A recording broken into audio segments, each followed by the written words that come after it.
Nalalapit na naman ang NBA Final. Ano ang paborito niyong team sa NBA? Anong team kaya ang magkakampiyon ngayon season? Shai Gilgeous-Alexander na pinangalan ng 25-24 NBA Kia MVP pinagtatalunan ngayon kung karapat-dapat ba siyang manalo ng MVP. Kung bago ka lang sa channel ko, paki-click subscribe, like and share para laging ka-updated sa mga bagong videos. Maraming salamat po. Ang Thunder Guard ay nanalo ng MVP honor sa unang pagkakataon sa kanyang karera, na tinalo sina Nikola Jokic at Giannis Antetokounmpo. Ito ang top 3 MVP candidate. Giannis Antetokounmpo, season stats, 30.4 points, 11.9 rebounds, 6.3 assists ang kanyang kaso, kung hindi dahil sa dalawang manlalaro na nangunguna sa kanya, si Antetokounmpo ay nasa proseso ng pagwawakas ng isa pang MVP award. Kung hindi dahil kay Jokic, si Antetokounmpo ang magiging pinakadominanteng manlalaro ng dekada, lalo na kung gaano siya kalakas sa magkabilang dulo ng court. Sa ganoong kahulugan, wala siyang kapantay sa huling kalahating dekada. Siya ang nag-iisang manlalaro na may average na 30-point double-double at magtatapos lamang sa likod ni Gilgeous-Alexander sa scoring race. Medyo natisod ang Bucks sa standing, kahit walang kasalanan si Antetokounmpo.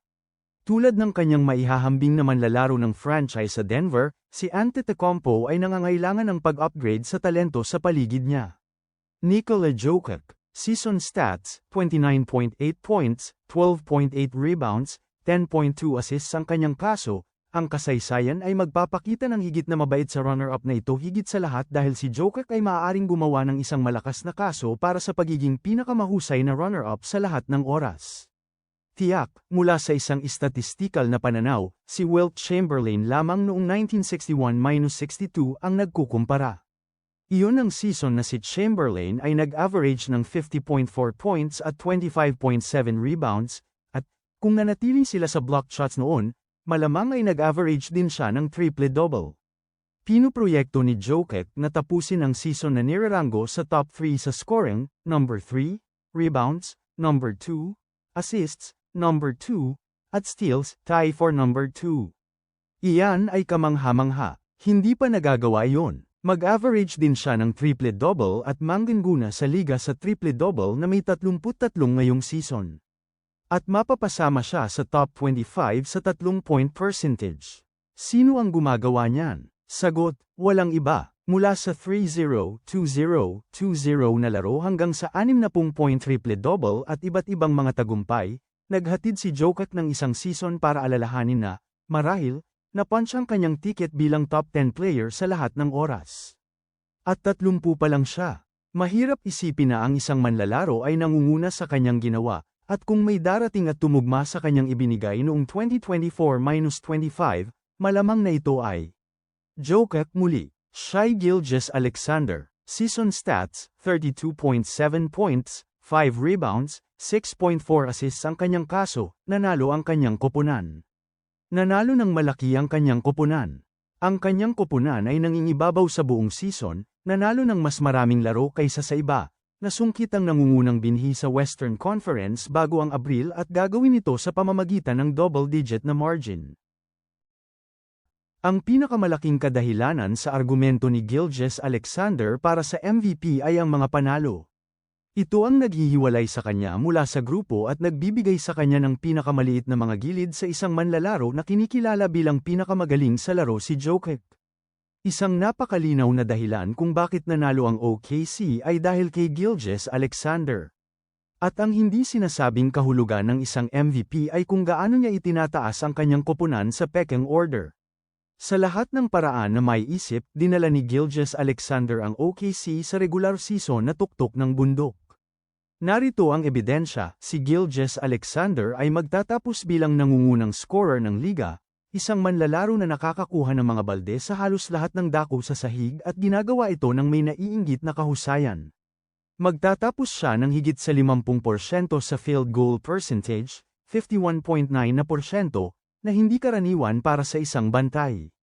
Siya ay bihirang magpuwersa ng mga shot, ay dalubhasa sa pagkuha sa kanyang mga sweet spot at nanguna sa NBA sa 50, 40, 30 at 20 point na laro. Kung tungkol sa depensa, magiging malakas siyang kandidato para sa isa sa mga all-defensive team. Ang mga nangunguna sa liga ay bihirang gumawa ng ganoong two-way na kaso para sa kanilang sarili, kaya ito ay napaka-Michael Jordan-ish para kay Gilgeous-Alexander. Kabilang siya sa mga steals leader ng liga at parang stealth sa kung paano niya ginagawa ang kanyang negosyo ng defensive. Walang magdadamot kay Gilgeous-Alexander sa pagkapanalo niyang MVP. Siya ay isang malakas na kandidato noong nakaraang season at sinundan lamang ng isang mas mahusay na season. Ang kanyang epekto ay kitang-kita sa lahat ng dako sa sahig at hanggang sa mga standing. Bakit naging MVP si Shai? Si Gilgeous-Alexander, ang scoring champion ng NBA, ay nakakuha ng 71 sa posibleng 100 first place na boto para mapanalunan ang parangal, isa na pormal niyang matatanggap noong Huwebes ng gabi bago siya at ang Oklahoma City Thunder na mag-host sa Minnesota Timberwolves sa Game 2 ng Western Conference Finals. Siya ang pinakamahusay na manlalaro sa pinakamahusay na koponan, isang club na naging 68 hanggang 14 sa regular na season at nagtakda ng NBA record para sa point differential. Ilang boto ang nakuha ni Shai. At sa sandaling naging mas mahusay ako sa labas ng court nagsimulang tumaas ang aking karera. Hindi ito nagkataon. Sa huli, ito ay isang lahi ng dalawang tao. Nakakuha si Gilgeous-Alexander ng 71 first place votes at 29 na second place votes. Nakuha ni Nikola Jokic ng Denver ang iba pang 29 na boto sa unang lugar at ang iba pang 71 na boto sa pangalawang lugar. Sa hindi nakakagulat si NBA MVP Shai Gilgeous-Alexander ang nanguna sa All-NBA First Team na inihayag noong Biyernes. Kasama ng Oklahoma City Thunder star sina Cleveland Cavaliers guard Donovan Mitchell at Denver Nuggets center Nikola Jokic kasama sina forward Giannis Antetokounmpo ng Milwaukee Bucks at Jason Tatum. Paano nagsimula ang career niya sa NBA? Mahigit 100 Kentucky Wildcats ang naglaro sa NBA. Si Shai Gilgeous-Alexander lang sa kanila ang nanalo ng MVP. Itinaas ng 26 anyos na Thunder star ang Michael Jordan MVP trophy bago ang Game 2 panalo ng Thunder laban sa Timberwolves noong Huwebes ng gabi sa Western Conference Finals. Si Gilgeous-Alexander ay nagmula sa ikapitong ranggo na manlalaro sa kanyang sariling 2017 Kentucky recruiting class tungo sa tuktok ng mundo ng basketball. Draft 2018. Noong ika-21 ng Hunyo taong 2018, si Gilgeous-Alexander ay napiling ika-11 pick ng first round sa ng Charlotte Hornets sa 2018 NBA Draft, bago ay trade sa Los Angeles Clippers sa parehong araw. Ang kapalit niya sa trade ay si Miles Bridges at 2 susunod na second round pick. At noong ika-10 ng Hulyo taong 2019, ipinagpalit ng Clippers sina Shai Gilgeous-Alexander, Danilo Gallinari, 5 first round draft pick, at ang karapatang magpalit ng 2 pang first round pick sa Oklahoma City Thunder para sa NBA All-Star na si Paul George. Sa kasaysayan ng NBA, 4 na iba pang koponan lamang ang may hindi bababa sa 3 magkakaibang MVP winner, ang Philadelphia 76ers, Boston Celtics, Los Angeles Lakers at Houston Rockets. May nanalo na bang isang Canadian sa NBA MVP? Kasaysayan ng basketball sa Canada si Shai Gilgeous-Alexander ay sumali kay Steve Nash bilang ang tanging Canadian-born player na nanalo ng. Ang sabi ng mga fans at nanonood ng NBA na gawa ang kasaysayan bilang kauna-unahang Canadian player na nanalo ng MVP sa pamamagitan ng flopping. Sa bawat drive niya sa basket makikita natin ang galaw niya did-eye-kit ang katawan niya sa kalaban at biglang mag-flop, makikita naman ng referee na foul. Ganito din ang ginawa ni James Harden kaya mabilis dumami ang puntos niya. Ang panunood sa isang kapwa Canadian na tulad ni Shai Gilgeous-Alexander na inihayag habang ang NBA MVP ngayong season ay nag-iwan kay Steve Nash na puno ng pagmamalaki. At pagkatapos ay naging mas mahusay ang sandali. Si Nash, hanggang ngayon, ang una at tanging Canadian player na nanalo ng MVP award ay isang taong tinukoy ni Gilgeous-Alexander sa kanyang MVP acceptance speech noong Miyerkules ng gabi bilang isa sa kanyang mga inspirasyon sa basketball.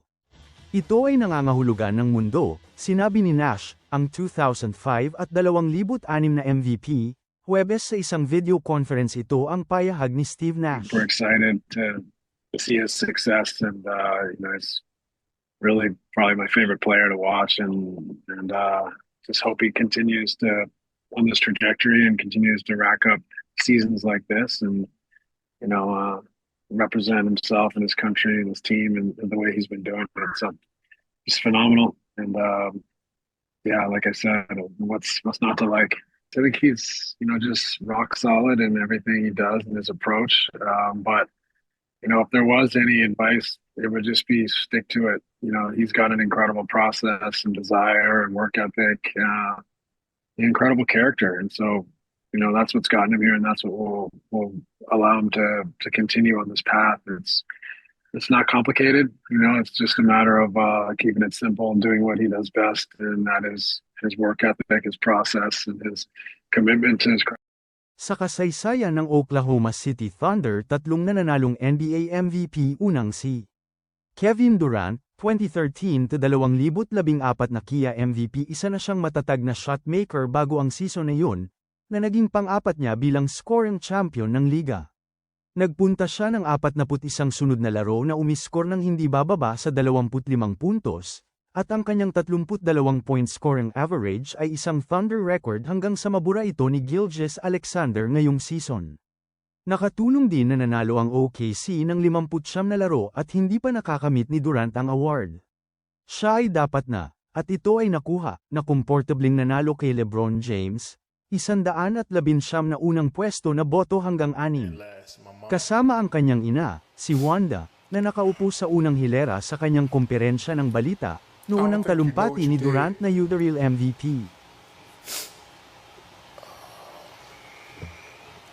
You had my brother when you were 18 years old. 3 years later, I came out.